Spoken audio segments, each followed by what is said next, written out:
You will agree with me that the death of Pastor TB Joshua has been one death too many. It has hit the world with a shock that everyone is yet to recover from. However, we got details following our previous video where we talked about and broke the news of his death. We thought it very right to bring you all the updates and all the sides regarding the demise of this man who is a popular televangelist here in Nigeria. Now, the details that we're bringing to you is about the man who actually predicted the death of Prophet TB Joshua. He's actually a Celestial Church pastor, and if you stick around, we'll get you all that detail.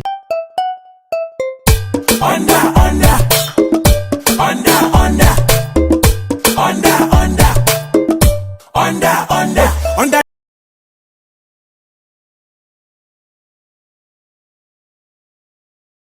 Welcome back, and if you're just joining us, this is ENTV podcast video, and if this is the first time that you're listening or watching our videos any part of the world, I'd like you to click on the subscribe button, then click on the bell notification sign beside the subscribe button so you'll be the first to get notifications when we post new videos. Guys, this is the update that we are talking about. Recall that I earlier said that a Celestial Church pastor who is popularly known as Prophet MKO Tibetan had foretold the death of Pastor TB Joshua in his book, and this was how he actually put it. He said it would be difficult for him to make age 60. Those were the exact words of Prophet Tibetan. Prophet MKO Tibetan is a Celestial Church pastor, and he was the same person who foretold the TB Joshua's death in his book, saying it would be difficult for him to make age 60. In his Revelation book of 2021, Tibetan, who is a leader and notable prophet of the Celestial Church of Christ, told the death of famed Nigerian televangelist Prophet Temitope Balogun Joshua, who is also known as Fatai. Prophet Tibetan recognized and cautioned the Arigidi Akoko born spiritualist, that is TB Joshua, on page 335 of the 456-page book. He said, "Before the Lord helps you to wash your dirty clothes outside between now and 2024, that is Prophet Tibetan talking to TB Joshua. He said, there will be a serious crisis in your church. He said, I will be praying for you to be alive because you will have a heart attack." Those were the words of Tibetan. He added again, he said, some people are going to stand up and face you this year. Some are going to molest you on the pages of the newspaper. The guy who has been dubbed the Nostradamus of our day stated in those words. He specifically mentioned about the ridicule of TB Joshua. He also went ahead to say, some will quit your empire and death is on the verge of knocking on your door. This year, he said again, please go down on your knees and pray to God. Tell the Lord Almighty to guide you in the correct direction. You have sent a lot of people to prison, and many of them are now ex-convicts, and many more are on their way to prison. Then everyone who has been assisting you in preparing and packaging you should use caution as well. You will receive a letter this year, either from the good people's office or from the bad people's office. You must exercise extreme prudence and honesty. Pray against prostate cancer, stroke, and terrible sights before the end of the journey. Prophet Tibetan, who offered a series of these warnings to late TB Joshua in his book, ultimately warned on page 339 of the same book, saying, pray against prostate cancer, stroke, and terrible sight before the end of this year. Those were his words exactly in the book, of the prophecy of 2021. He said again, avoid anything that would prevent you from celebrating your 70th birthday. Those were the words of Tibetan. This is due to the fact that you will struggle to reach the age of 55 to 60. As a matter of fact, guys, I am actually reading this as an extract from the book that was written by Prophet Tibetan. It isn't like maybe I'm saying this from my head, because these were very strong words, and if one can be quoted as saying that without facts. Now, it didn't conclude there. TB Joshua, who is well known for his numerous miracles over the last 3 decades, was planning to celebrate his 58th birthday in style, and that was supposed to be on Saturday, June 12, 2021. And then he eventually died after a cardiac arrest yesterday evening after attending a church service at a spiritual temple in Ikotu, Lagos State. TB Joshua refused to open his multi-billion-dollar cathedral church in Ikotu for church activities to begin after the expiration of COVID-19 limitations late last year. He allegedly led attendees to his mangrove, a hallowed site of worship bordered with trees, a deep river, and other natural resources. That became the place where he now used to worship. In fact, he does most of his deliverances. In fact, in the name of these deliverances that he does, most of the times he had been seen beating people, in the head, and a whole lot of things which people have referred to as shenanigans. Most of which will actually perform some of these miracles, actually miracles like they call it, were actually performed at this his mangrove. However, guys, the darkest days of TB Joshua's life occurred on Friday, September 12, 2014, when a guest house he was building inside the Ikotu Church of the Synagogue Church of All Nations, that is COAN, crashed and killed over 160 people who had come for spiritual exercises, including those from South Africa, Ivory Coast, and Nigerians as well. It was particularly a bad season for miracle seekers in his congregation, because after that incident, the church actually claimed that the church actually struggled to initiate a damage control. The church actually claimed that the disaster was caused by the effect of a moving helicopter, but the majority of people have refuted the explanations, and a significant minority believe that the individuals that died during that fatal accident were killed in such a cryptic manner by a devilish ceremony. Well, a number of charges against the late spiritualist TB Joshua that are in the public domain, but many of which have not been proven because a whole lot of people have come out to say a whole lot of things. But it is difficult in this part of the world and in any part of the world it is difficult to actually prove certain things, and because they are yet to prove it, that is why it is difficult to hold him accountable. Of course, this is not new. A lot of the men of God or pastors or clerics in Nigeria have also been accused of several other things, So, but none of them, if they are not substantiated, there is no way anybody is going to hold them accountable. Now, among some of the other things or negative things that had happened to the prophet TB Joshua, there was also the yanking off of his YouTube channel from YouTube, which had over a 1.8 million subscribers, and it was actually deactivated by YouTube due to a purported gay miracle on a woman who claimed to have been healed of a possessive spirit of lesbianism. After that incident, an LGBT group in the United Kingdom took the issue with TB Joshua's behavior and petitioned YouTube. When the petition reached, the result was the removal of the popular Emmanuel TV channel from YouTube. He was also apparently barred from Twitter until he dashed to create a TikTok account before dying mysteriously yesterday after the rebirth. Pastors Ode-Aye, Pastor Suyidepo, Bishop Mike Okonkwo of Trem, Pastor Tunde Bakare of Citadel Global Community Church, Lazarus Omoka of Lost Chosen Church, and others have also seen the messages of this Prophet Tibetan in his latest book. And guys, from indications right now, these clergymen are actually worried because some of the forecasts about TB Joshua and Ode-Aye of Redeemed Church had actually come to pass. These people are really, really apprehensive as we speak. Now, guys, even as we're bringing this to the fore, we have it on good authority from videos that you'll be seeing on your screen now, that a lot of people who are members of the Synagogue Church of All Nations COAN are wailing in front of the church auditorium. A whole lot of people have different notions of whom this Pastor TB Joshua is. Some people believe he is actually a philanthropist. Of course, TB Joshua has been involved in a lot of philanthropic works across the world, because some of the persons who were interviewed in the course of this video production actually confirmed that he was a charitable person. He was involved in a whole lot of charity work across the world, and some of which he chose not to announce. Guys, if this is the first time you are listening and watching our video, I'd like you to click on the subscribe button and then click on the bell notification sign beside the subscribe button so you'll be the first to get notifications whenever we post new videos.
Ondo, Ondo.